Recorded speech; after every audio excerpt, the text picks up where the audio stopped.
we're there now.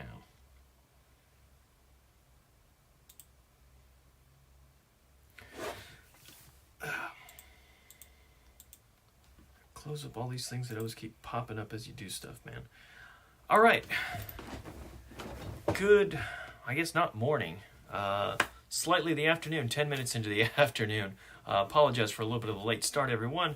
But thank you for joining me. My name is Dennis Misigoy, Libertarian running for the U.S. Senate here in the state of Florida. Reaching out, talking because of just, all the wild stuff I see around and the reasons why we need to do this stuff. First thing I want to do is give a big thanks and a shout out to the Libertarian Party of Seminole County, who invited me to come out and speak. I have shared, if you happen to be watching this on Facebook, I've shared to my page there the video of me speaking over there last night. And I'll probably be looking at trying to get that posted on the YouTube page as well. Excuse me, on the YouTube channel as well. Once I'm able to get the file for it. So you can look forward to that if you're interested in that and you happen to, on whatever principle, not be on Facebook. So, but we'll go ahead from there. And again, another great reminder: the Libertarian Party of Florida's state convention is coming up the end of next week, man. We are, what day is today? Today is the 17th. We're going to be starting on the 25th. That evening, me and other candidates for public office are going to be speaking. On the 26th, I'll actually be participating in a fun little event, if you haven't already seen, the Flexit debate. So since that topic ended up being part of the theme for the convention, one of the things I thought would be good would be to have a little discussion on some of the merits of that as an idea. I've got a few good reasons, I think, to be quite a bit hesitant.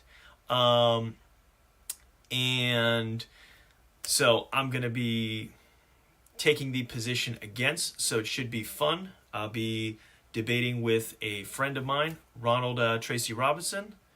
He's a candidate for Jacksonville City Council. So really looking forward to it. Should be a fun event.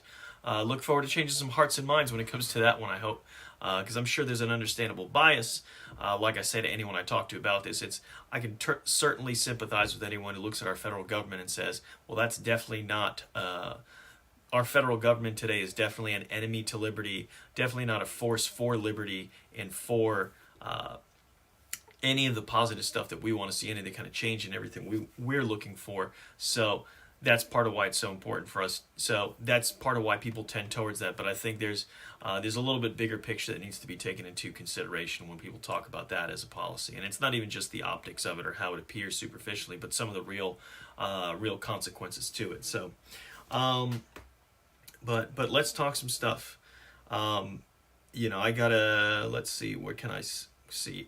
We'll start with one of the obvious big topics that continues to sort of dominate and is usually at the top of most people's list of issues these days, which is obviously the economy. As we're hitting this record inflation, it's fun to, I don't want to say fun, but interesting to see as the sort of establishment candidates kind of have to talk about some of this a little bit. I saw,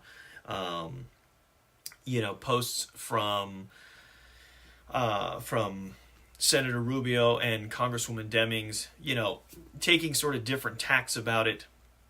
I mean, not substantively, because there's no real substantive solutions in there. There is talk of stuff like at least hinting at price controls, which obviously would be a terrible idea. Rubio talking a little bit. I'm trying to go back and see just what was the thing over here.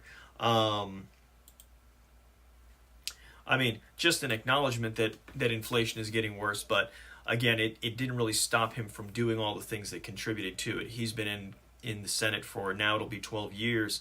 During that time, the national debt has more than doubled from around 13 or 14 trillion to now over 30 trillion. And, it's no mystery kind of what happens. The government spends more than it has. It's incapable of doing, and it has been incapable of doing, what every one of us kind of has to do just to survive, which is balance our own budget, to live within our means and spend only what we have, not stuff we don't have. But the government has managed to kind of move this along by financing it with debt and and then obviously also with some inflation, and that obviously got kicked into overdrive with COVID. But we've been on this path for a very long time, and now that we're starting to feel the effects, there's a lot of conversation about it. But so many of us who were predicting and talking about this path we were going on, particularly among libertarians, it bears repeating, and it can't be overstated. One of the things that really just startled me, and I guess maybe an opportunity to get sort of a kick out of this, was actually seeing on a recent social media post from Congresswoman Demings, which was a declaration that the Federal Reserve, of all things, was the number one, the most important institution in fighting inflation. Which, if you know anything about the track record of the Federal Reserve and what has happened to the value of the dollar in the time that it has existed, you know that it couldn't be any more ridiculous statement like that. There is no entity that has done more to contribute to the decline of the dollar, and obviously because they've been empowered illegally, unconstitutionally, I'd say, but they've been vested with power to control the value of the dollar, to be able to manipulate it through the mechanisms that they have, and the end result of that has always been they enable bad government policy and diminish the value of the dollar. And again, it's reached a dangerous point, something of a breaking point. Not the absolute yet, but we're not doing well in terms of that, and we don't. Again, we're running at 7.5%, but we don't know that this is what it's going to peak out at. Odds are probably that this is going to go quite a bit further, and the people who are going to suffer are always going to be the people who are most vulnerable, the folks who are depending upon their wages to kind of get them through, or people who've been working like that and are kind of depending on savings, that's going to be just eating away the value of it, their purchasing power. And as is predictable, I mean, as always happens with this, the prices are the first thing to go up as the money supply and everything that contributes to this, let me say, as it goes through the system, the prices are always going to be the first thing to go up. It is the wages that are the last thing to go up. And unfortunately, and prices, when things get a little bit better, prices are always the last thing to go down. Unless you have a real competitive market, then there's a real incentive to lower prices. But typically that still takes a little bit of time. So it's always the people on the bottom, the people who are most vulnerable to get hurt by this. But that doesn't stop the ruling class.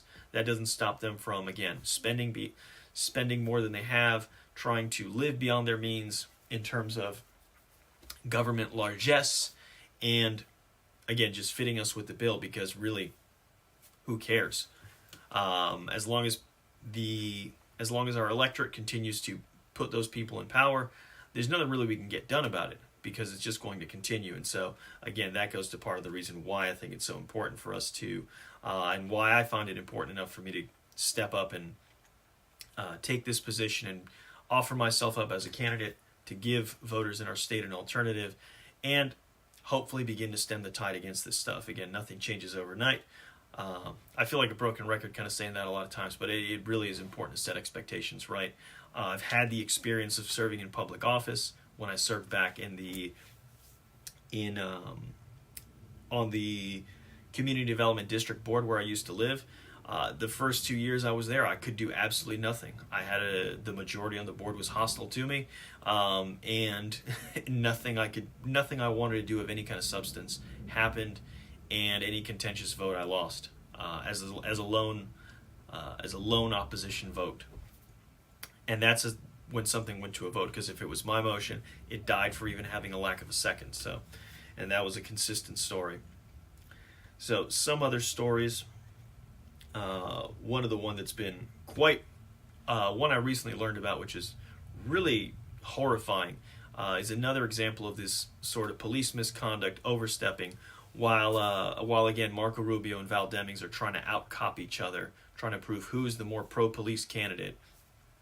I'm going to be willing here to step up and speak about the need for reform, and in particular, looking at a case that recently happened here in Florida, actually in Pensacola. A young father named Corey Mariano. I hope I don't get it wrong there. But young father, I believe 24, but he was at home asleep with his, and two kids there, I think a 1-year-old and a 3-year-old, and police came to his door for a search warrant looking for something related to somebody else at 5 a.m. in the morning. They knocked on the door, and because they didn't get a response or get the door opened in 10 seconds, 10 seconds, mind you, at 5 a.m. in the morning, they knocked the door down and entered his home. A SWAT team for a search warrant, and guns drawn and all. And, of course, you startled somebody coming into your home. What does any reasonable person do? And particularly if you own a firearm for reasons where you think there always could be situations like this occur, an intruder in your home, what's the obvious and natural and quite reasonable thing to do would be to draw a weapon on them. As soon as he realized that they were police, he immediately put down the gun, put his hands up, surrendered, and for his cooperation, once he realized that, he's been charged with attempted murder of a law enforcement officer and been arrested. But the story gets worse from there. The story gets worse. During the time when they arrested him there, the two kids were taken into police custody, a 1-year-old and a 3-year-old, mind you. The 1-year-old, and it's unclear necessarily, and I can't say with any absolute certainty, but the 1-year-old suffered a head injury, or some head injuries, and didn't get any medical treatment while in police custody. It wasn't until the kids were returned to be with the mother that they saw the kid was injured, and then they took the kid to the hospital to actually be treated. And we're talking about a 1-year-old. And all of this for something that has nothing to do, the baby, the father, anybody, has nothing to do with whatever this warrant was about. And it's sort of mind-boggling to me. And again, maybe I'm coming at this from a naive position or perspective, but why are we sending SWAT teams to knock down doors when... why are we spending SWAT teams to knock down doors to serve search warrants? Search warrants, I mean, I can understand if you really think that there's a possibility that there's some really dangerous people out there that, okay, let's have SWAT team there as a backup, maybe set a perimeter in case you're afraid of somebody fleeing. But if what you're doing is you're coming there to serve a search warrant to go look for evidence, not an arrest warrant because there's a criminal you actually know is there, a violent criminal. It's not like a hostage situation where that would probably be justified or something along those lines. No, we're talking about serving a search warrant, looking for evidence about some case. Why is it a SWAT team knocking down a door, raiding a home to run a search? There's something a little bit off about that, and this seems to be a recurring pattern. It's what happened with the murder of Amir Locke. It's really similar to what happened here. There was another video very recently. I don't recall the details around it, but again, it was another guy where he was sleeping on the couch. Police bust in the door right next to where the guy was sleeping, and he has a gun. He's trying to defend himself because he doesn't know who's there. There's just intruders coming into the home, and sure, he's firing back, and then they fire, and I forget exactly what was the final outcome of it, whether he survived or not, but it's madness. And why are we creating these situations? Why is our government, and in particular this institution within it, why are we creating situations where this can occur? Why are we making more the possibility of these violent interactions between police and people in those communities? It doesn't make any sense, and it's not delivering good evidence. It's not, and the cost is too high. When you start looking at people's lives getting destroyed like this, you see children getting injured or killed in the crossfire in some of these instances. Breonna Taylor was a high-profile example of one of these. But regardless, it's just another example, and another example of the reason why you need to also have other reforms, because even where these sort of events cannot be, what's the word I'm looking for, prevented, if we can't prevent some of these things from happening, and in particular, we go back to the example there of the child being injured, receiving no medical treatment. It'll be real interesting to see if anyone's held accountable for that, because obviously that is something that doesn't very happen quite frequently when it comes to police misconduct. And I think it's clearly going to be misconduct if they have an infant in their custody, the infant is injured, suffers some kind of injury, and doesn't receive any medical treatment. It's extremely problematic, but we're going to see what happens with it. So that's a case to watch, and that's right here in Florida, and another good example of, some of these problems and how they affect even in our own communities. And there's no reason, again, why those sort of raids need to continue to happen. It creates just a big problem for us, and a problem particularly in those communities that have already been so deeply affected by other bad interactions, by other difficult sort of situations in the past. And that's the reason why you have such an adversarial relationship between so many communities and the police, and it makes it difficult for the police to do their job, and as well it creates a burden on the community as well, where the community never really feels safe. They feel more under attack rather than protected and served, if you want to say. So I think it's definitely one to look at, and I'll be interested in seeing what sort of the outcomes are. Let's see, keep it going on. Some other stuff we got to talk about. Ukraine stuff continues to kind of, Ukraine, Russia, saber rattling seems to continue on. It is really strange, and I don't remember, I'm trying to think, I don't know if I phrased it quite in this way, but I've at least heard somebody else phrase it, and it really does kind of add a bit to your perspective, or sort of highlight how skewed the mainstream, at least the mainstream media, American perspective on what's going on there is. We hear outrage expressed about the fact that Russia is moving troops near the border with Ukraine. Well, I mean, Russia has a border with Ukraine, and what we're talking about really is Russia moving its own military forces within its own borders, which, again, you say, well, they're massing on this border, but again, they're Russian troops in Russia, moving around in their own country, wherever they're concentrating them. And in addition, and alongside that, you have the U.S. putting troops in all these other countries around. Now, the difference is that the U.S. is on the other side of the planet. And the U.S., again, to sort of be outraged about troops going up to a border, but it's inside of their own country, compared to us who have troops in over 100 countries, it seems rather absurd. It doesn't quite add up, but unfortunately, that's what we see. That's the situation we look at, and that's how people are.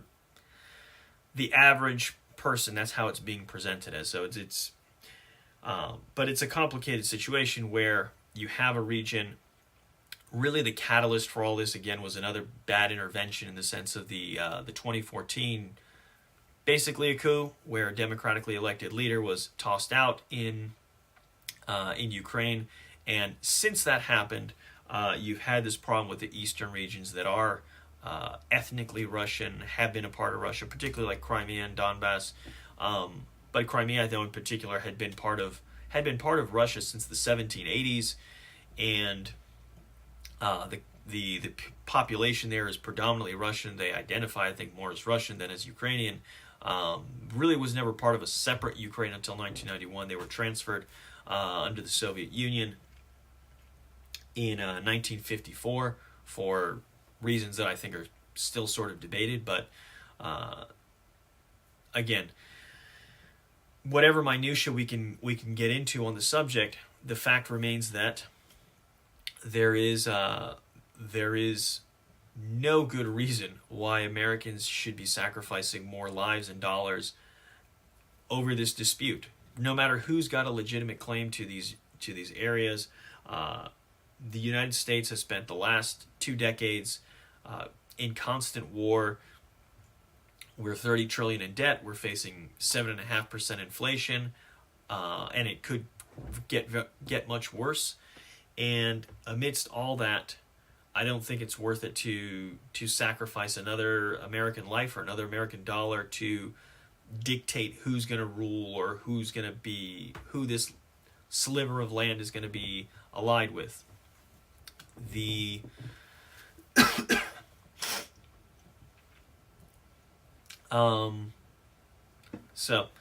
but it's one of these things that's constantly out there, and certainly there's some other good examples of foreign policy misconduct going on. Obviously, more actively with some of the stuff in Syria and some of the strikes that are going on there, which again exemplify an extremely misguided foreign policy that we need to pull the plug on already. I had a question over here from Roman regarding the campaign looking to buy any polls soon. Not at this time. I mean, really, as I've said to a lot of people in terms of where the campaign is, it's really just trying to take it step by step.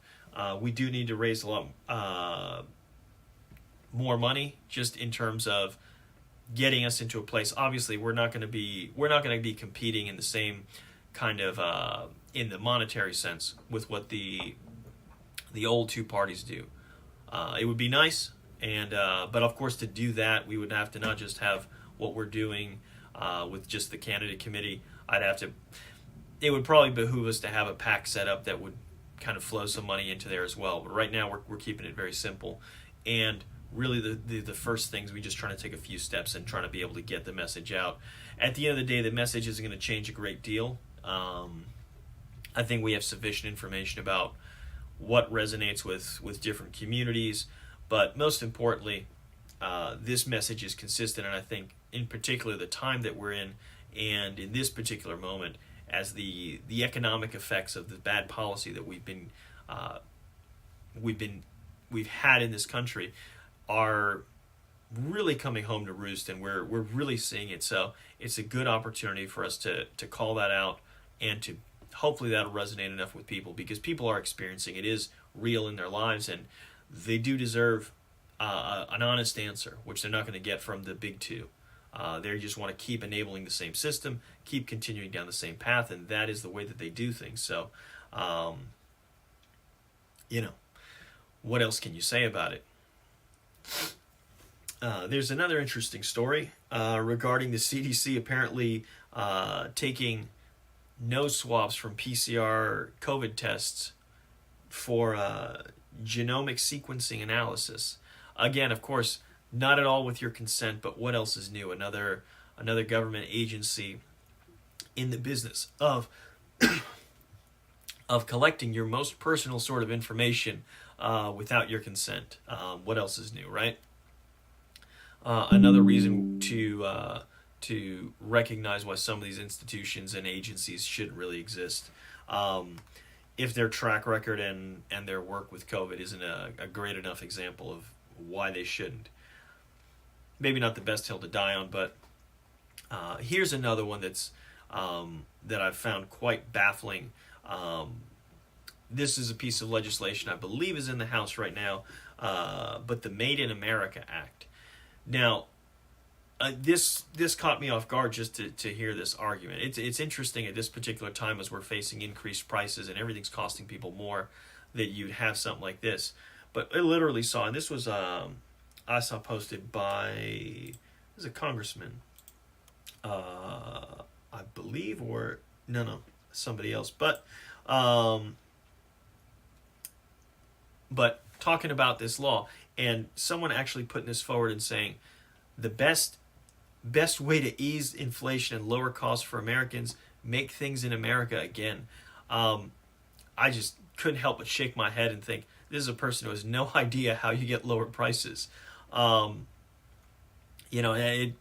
It's almost, because I've heard the arguments for protectionism. Trump was very much about protectionism, and this is coming from the Democrat side, but Trump was very much about that. And a lot of people have in the past been very push the whole let's always buy American and this and that, and that's fine. I mean, people can take that stance, but at least one thing I'll say is that in the past, whenever I've heard people make this argument, they've at least acknowledged the fact that, look, if you say you can only buy, or you're only going to buy certain products from certain places, you're necessarily probably going to have to pay a higher price for it. It comes with a premium, because not your one place is not going to be the most efficient for anything. If it was, if you could buy everything cheaper from that one place, from your country, then you would buy everything from there anyway. You would never have been buying overseas or manufacturing overseas anyway. So, but they've always acknowledged the fact that, if you trade overseas, you can buy cheaper goods. And so the focus on buying American wasn't that it was going to be cheaper. They acknowledged you'd probably pay more, but they would say that it was worth it. Now, I still disagree with that, but they would at least make that sort of honest argument. I've never seen before, that very recently, the idea that if you make everything domestically, it's going to be cheaper. Obviously, that doesn't hold true. It wouldn't stand up to any scrutiny, but it's really strange to see somebody make that argument and actually to be pushing legislation based on that kind of idea, because it is really detached from the reality, which is actually quite well documented and sort of well expressed going back hundreds of years. At the same time the U.S. was founded, 1776, The Wealth of Nations by Adam Smith, which, if you never heard of it, is this sort of landmark treatise on economic freedom, trying to discern how it is that nations became rich. Other people can talk it up better than me, but there's a helpful quote related to this that I always like to look at and post when I come across something like this, which says, "In every country it always is and must be the interest of the great body of the people to buy whatever they want of those who sell it cheapest.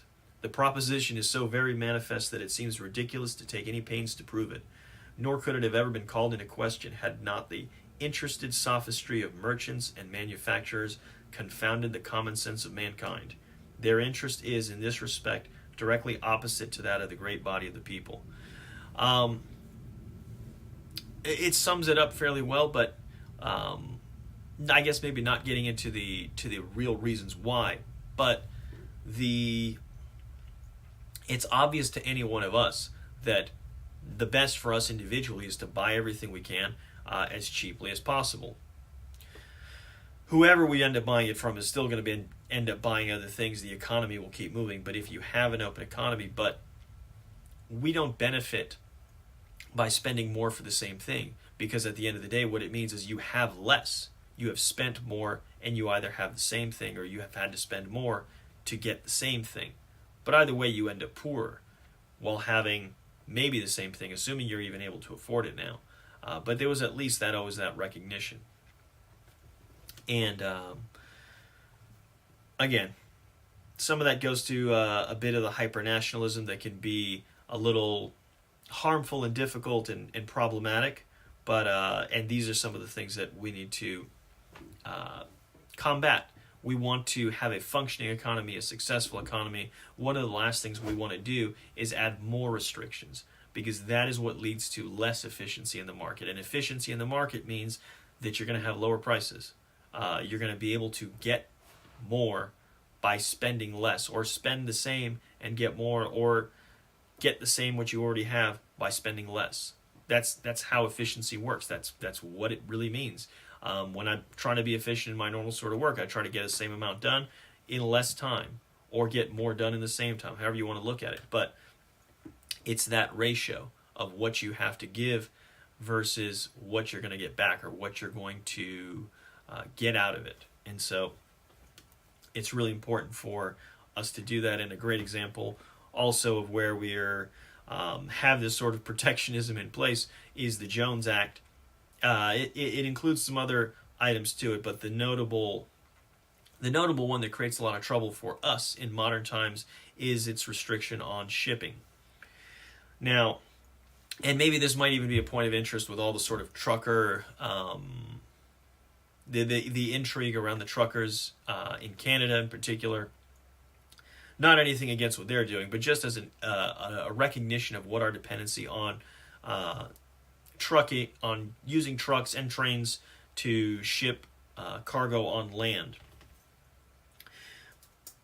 Part of it is exacerbated, or part of the need for us to do that is exacerbated by the Jones Act, at least here in the United States, because what it says is that for a ship to travel between two U.S. ports, it has to meet certain criteria of being like owned and operated and registered in the U.S. The crew of the ship needs to be majority, I believe, U.S. citizens, but it places a whole bunch of restrictions, which are ultimately prohibitive because there's not really that much of a domestic shipping industry, and even if there was more of one, it's still obviously going to cost more if you're doing all of those things versus just going whoever's the cheapest available option. This is why you have these sort of aberrations where it's cheaper to buy huge margins. It's cheaper to ship a container from like Japan to California than it is from California to Hawaii. It's stuff that makes absolutely no sense because it artificially inflates the cost of shipping anything between U.S. ports. And you might say, well, why would shipping between U.S. ports be important when you talk about moving goods between where the places where people are, the places where they're produced, and the places where they need to be? If you think about it, the overwhelming majority of the U.S. population, or at least the big population centers, are all along the coasts. If you could ship between those, you could most likely move quite a lot of goods between U.S. ports to move it between U.S. population centers with at least minimal dependency on things like trains and trucks. Obviously, you're still going to need trucks for the last mile of transportation, because unless somebody's coming out to the port to pick up a container, but otherwise, you're still going to have an opportunity to cut a lot of costs of dragging goods over a lot of land, except where obviously there is more stuff inland. But again, like I said, a lot of the population centers where you have that much more consumers tend to be in a lot of coastal areas where this would have an impact, and it could reduce, again, the cost of shipping goods, which again reduce the cost of the goods to the consumer, and in turn greater efficiency and an improvement on the quality of life. But instead of that, we get restrictions and now inflation, which is born out of other bad government policies. So I'm at about time here, so I'm going to wrap up. Thank you guys for joining me, and I look forward to talking to you guys again. Again, the LPF convention next weekend, starting on February 25th. So I get thrown off. I look at a calendar and I see, because March, since February is 28 days, it all falls on the same kind of days. But February 25th through the 27th, I'm going to be there. It's in Melbourne. If you guys haven't already checked out, registered if you're going to attend. But I'd love to see you guys, talk to you guys then, and reach out. Thank you guys again. I'll talk to you guys next week. Not just there, but here as well. All right? Take care.